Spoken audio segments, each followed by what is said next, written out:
잠깐 멈추세요. 안녕하세요. 스토리텔러 강아랑입니다. 그날 군대 이야기 오신 것을 환영합니다. 초대해 주셔서 감사합니다. 주한 미팔군 한국군 지원단 상병 강영현입니다. 근데 조금 전에 무슨 상황이에요? 이거 조금 전에 강 상병님께서 넘으시려고 했던 그 선. 오늘은 이 선과 관련된 두 가지 이야기를 들려드리겠습니다. 안녕하세요. 그날 군대 이야기에 오신 걸 진심으로 환영합니다. 스토리텔러 김경식입니다. 네, 초대해 주셔서 너무너무 감사드립니다. 저는 배우 한윤지입니다. 근데 윤지 씨 선 넘었어요. 네? 선 넘었다고. 제가요? 그럼 여기 바닥에 선 보이죠? 네, 바닥에 선을 넘으셨죠. 이 손은 뭐예요? 자, 오늘 주제는 선에 관련된 이야기입니다. 바로 공동경비구역 JSA에서 있었던 일입니다.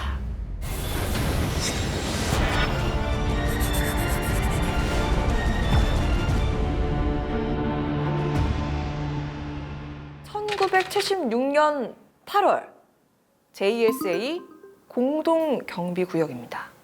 조금 전에 강영영 상병이 넘으려고 했던 그 선이 뭔지 아시겠어요? JSA 공동경비구역에 있는 선이라면 MDL, 군사분계선일 것 같습니다. 때는 1976년 8월, 이때는 공동경비구역에 휴전선이 없었어요. 자, 북한군과 국군 사이가 어땠을까요? 또 휴전선이 없었으면 공동경비구역에서 같이 생활을 했다는 거잖아요. 그러면은 지금보다 훨씬 가깝게 지내지 않았을까요? 그렇죠. 1976년 당시 JSA 경비 중대 상병이었던 전병호 씨의 생생한 이야기 잠깐 들어볼까요? 옛날에는 자유집에서 계속 판무가 앞에까지 가고 뒤에도 가고 다 했어요. 거기는 공동경비구역이기 때문에 걔들 것도 아니고 우리 것도 아니에요. 같은 공동경비에서 서로들 간에 존재를 하고 있는 거예요. 서로들 간에. 제가 좀 장난을 쳤어요. 우리가 시계에서 엠메메이라는 과자가 있어요. 초콜릿이. 우리가 먹는 설사약하고 똑같아요. 그게. 그러니까 그거를 딱 섞어가지고 갔던 저기도 뭣도 모르고 이제 막 먹는 거예요. 반응이 오고 딱 하면 이제 내 추수로 싹 들어오는 거예요. 많은 게 이렇게 쳐다보면은 뭐 난리가 났어요. 뭐 먹는 게 괜찮지. 거기다 설사약 먹었지.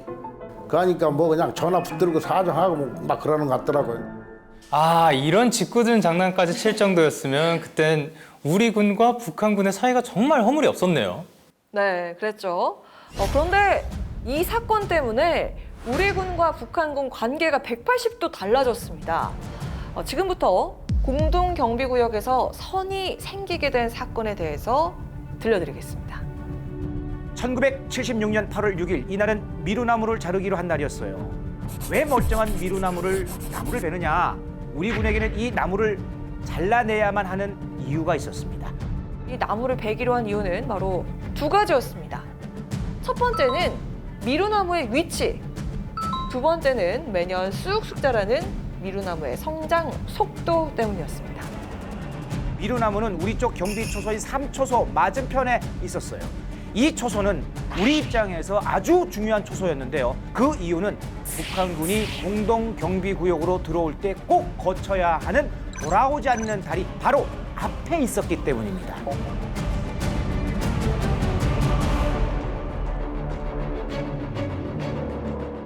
그러던 어느 날 북한군이 군사분계선 남쪽에 5초소와 8초소를 세워요.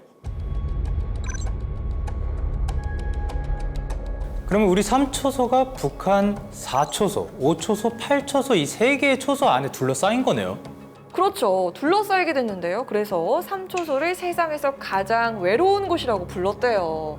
그럼 이렇게 된 이상 우리도 가만히 있을 수가 없겠죠? 자, 우리도 3초소 맞은편에 5초소를 추가로 세워요. 그런데 미루나무 위치가 하필 이 두 초소 사이에 껴있는 거야. 그리고 자라도 너무 잘 자라.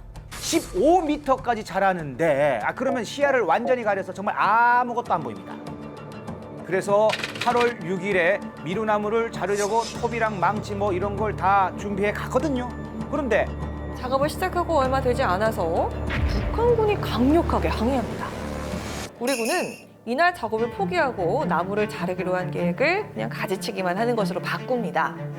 그리고 8월 18일 오전 10시 30분 미군 중대장이 지휘하고 그 밑으로 미군 소대장, 국군, 노무자까지 11명이 미루나무가 있는 장소로 갑니다.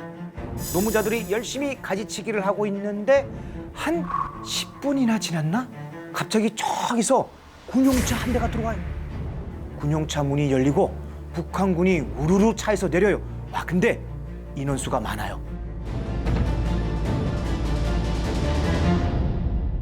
언뜻 봐도 한 30명은 좋게 돼 보이는 북한군이 아주 우르르 막 내립니다. 아, 30명이면 거의 한 개 소대인데. 근데 갑자기 북한군 중위가 시비를 걸기 시작합니다. 지금 뭐 하는 거요? 우리 나무를 왜 함부로 건듭니까? 북한군 중위가 건들건들거리면서 시비를 걸어요.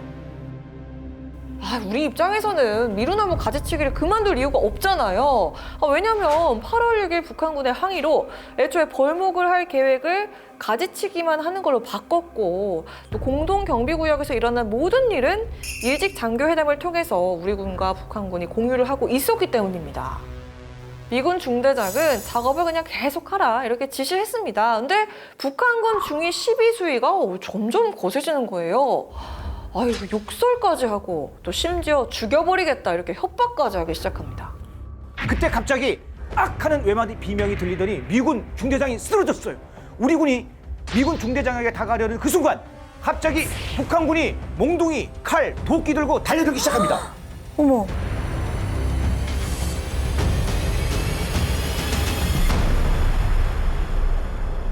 이북 그 중위가 우리 미군 중대장님을 발로다가 낭심을 찼어요. 그게 이제 걔들은 그 신호예요, 그게. 저쪽에서도 한 30막 몽둥이 들고 뛰어 들어오고 그때부터 이제 우리가 전투가 벌어진 거예요. 어떻게 인간의 탈을 쓰고 저런 짓까지 할 수가 있는지 진짜 화가 납니다. 진짜 너무하지 않나요? 북한군의 이렇게 무자비한 공격에 우리 군은 피를 철철 흘리면서 쓰러지고 유엔군 트럭도 박살이 났습니다. 그야말로 아비규환이었습니다. 아까 쓰러진 미군 중대장이 몽둥이로 맞고 도끼로 맞아서 얼굴이 누군지도 알아볼 수 없을 정도로 망가졌어요. 이 사건으로 목숨을 잃은 사람은 미군 중대장뿐이 아니었어요. 미군 소대장도 운명을 달리했습니다.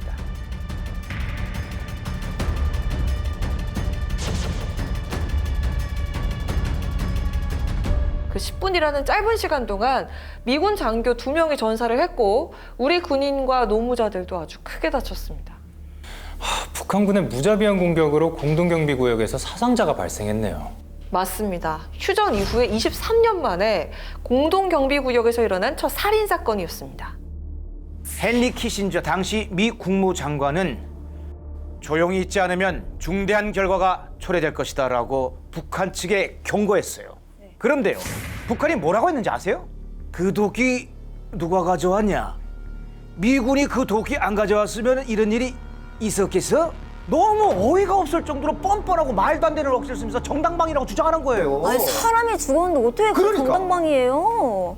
미군 장교 2명이 안타깝게 목숨을 잃었는데요. 거기에다 북한의 뻔뻔한 태도까지 미국도 가만히 있을 수 없었겠죠. 유엔사 사령관 주도로 강경한 대응이 시작됩니다. 미군은 작전을 하나 세워요. 이름하여 폴 버니언. 폴 버니언은 미국 전설에 등장하는 큰 도끼로 나무를 베는 거인입니다. 도끼는 도끼로 대응한다는 의미죠. 북한군처럼 도끼로 사람을 해친다는 건 아니고 도끼로 애초에 이 사건의 발단이 된 미루나무를 완전히 잘라버린다는 거예요. 그리고 나무를 베는 사이에 만일에 북한군이 도발을 하면 즉각 공격하라. 이 미루나무 한 그루 때문에 전쟁이 날 수도 있었던 거네요. 한반도에는 데프콘 3를, 공동경비구역에는 데프콘 2를 발령해요. 그야말로 전시 상황 직전까지 갔다라는 거예요. 정전 협정 이후에 데프콘 2가 발령된 건 그때가 처음이었는데요. 폴 버니언 작전을 위해서 F4 팬텀 전투기, F-111 전폭기, B-52 전략폭격기 이런 전략 무기들이 한반도를 향해서 출격할 준비를 하고 있었습니다. 근데 여기서 끝이 아니라 전투기 65대와 항공모함 미드웨이호도 우리나라로 출발했습니다. 1976년 8월 21일 폴 버니언 작전이 시작됩니다. 우리나라도 당시 박정희 대통령의 지시로 육군 특수전사령부 제1공수특전여단이 미루나무를 자르는 미 육군 공병들을 엄호했습니다.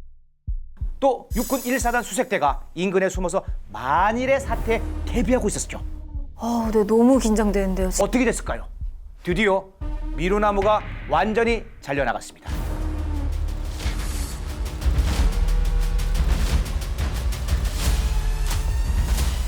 다행히 이 미루나무를 베는 동안에 북한군은 그 어떤 도발도 하지 않았습니다. 이 폴 버니언 작전을 개시한 지 3일 뒤 김일성은 성명서를 통해서 유감의 뜻을 밝혔습니다.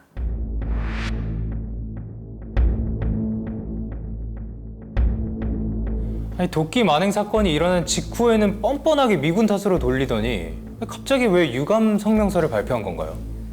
북한군은 중국이나 소련, 그러니까 주변 사회주의권 국가들이 자신을 지지해 줄 거라고 믿었어요. 하지만 북한군의 예상과는 달리 싸늘한 반응만 있으니까 서둘러서 유감 성명서를 발표하고요. 하루빨리 이 사건을 마무리하려고 했지요. 그쵸, 사람이 죽었는데 누가 북한군 편에 서요.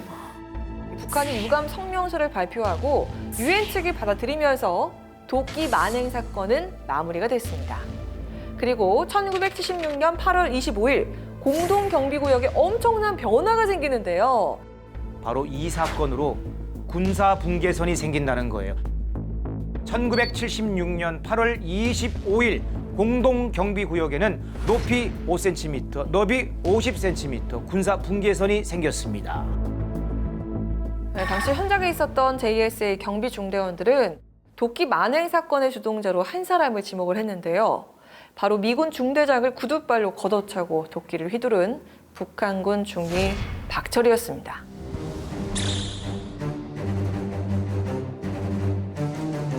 이 박철 중위가 도끼 만행 사건에만 개입을 했을까요? 판문점의 문제아로 불릴 만큼 판문점에서 일어나는 모든 사건, 사고 뒤에는 꼭 박철이 있었다고 하네요. 1975년 6월 이날도 별 이유 없이 북한군이 우르르 그냥 몰려와서 미군 소령을 마구 두드러 팹니다.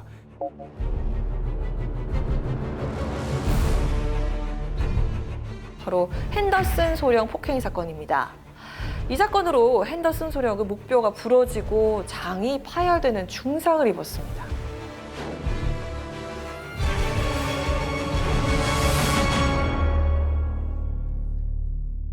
자, 지금부터 선과 관련된 두 번째 이야기를 할게요. 때는 1984년 11월 23일. JSA 경비중대 비상대기소대에서 근무 중이던 신영주 상병은 점심을 먹고 있었어요. 그때 탕탕탕 총소리가 나요. 끽! 신상병 앞에 로드 트럭 한 대가 도착합니다. 그러더니 미군 분대장이 허리요! 허리요! 다급하게 타라는 손짓을 하는 거예요. 그래서 신상병은 이 밥을 먹던 숟가락도 내팽을 치고 트럭에 올라탔습니다. 근데 갑자기 실탄장전! 실탄장전! 이렇게 명령이 떨어졌는데요. 그제서야 무슨 일이 벌어졌구나 하고 생각을 했던 거죠. 무슨 일이죠? 신상병이 현장에 도착했을 때 이미 난리가 났어요. 여기저기 총알이 막 날라오고 이때 갑자기 외마디 비명이 들리는 거예요. 북한군이 쏜 총알에 눈 윗부분을 맞은 장명기 일병이 그 자리에서 전사했습니다. 우리 장병이 목숨을 또 잃었어요.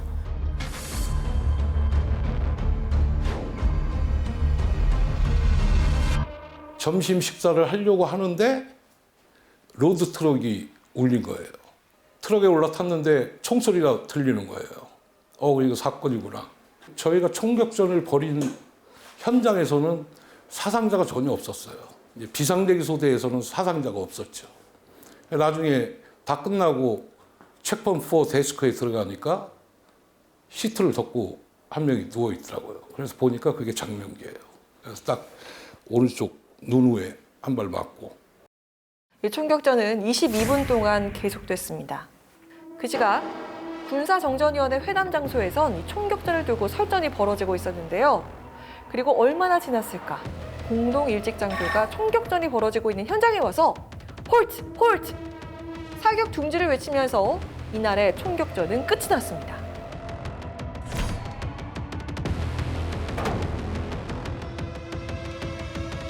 이 사건이 왜 일어났을까요? 또 박철이 주동하지 않았을까요?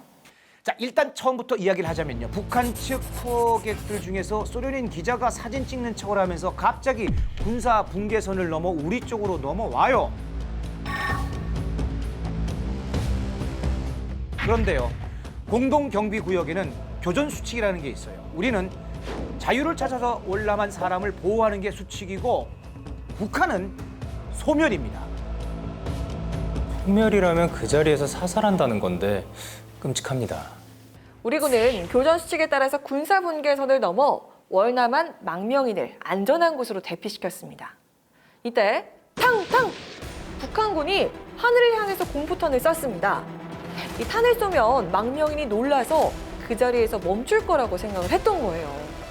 이때 박철이 한 개의 분대를 이끌고 넘어서 자동화기를 사정없이 쏘기 시작합니다. 그 박철이라는 애가 있었다고, 그때는 이제 대위였다고 하는데 또 영웅놀이를 하러 온 거죠. 자동화기를 들고 군사분계선을 넘어왔으니까 남침이 된 거죠. 그러니까 이제 뭐 매뉴얼대로 근무소대에서 즉각 사격을 한 거죠.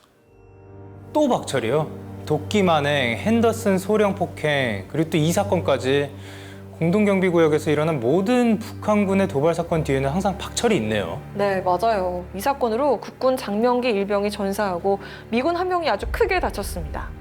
북한군은 3명이 사망하고 5명이 중상을 입었습니다.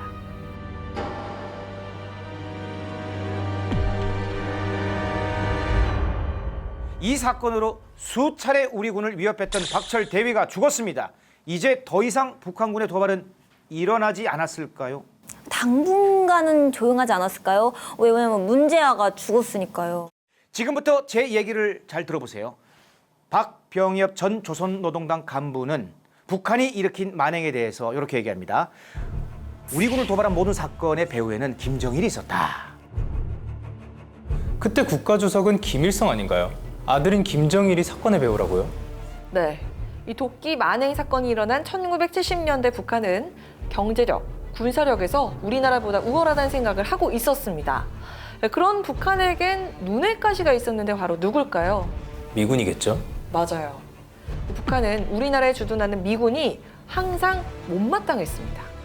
당시 북한은 후계자 쟁탈전이 한창이었어요. 이때 후계자 후보 중 한 명이었던 김정일이 완벽한 후계자로 입지를 굳히기 위해서 미군을 우리나라에서 몰아낼 계획을 세운 겁니다.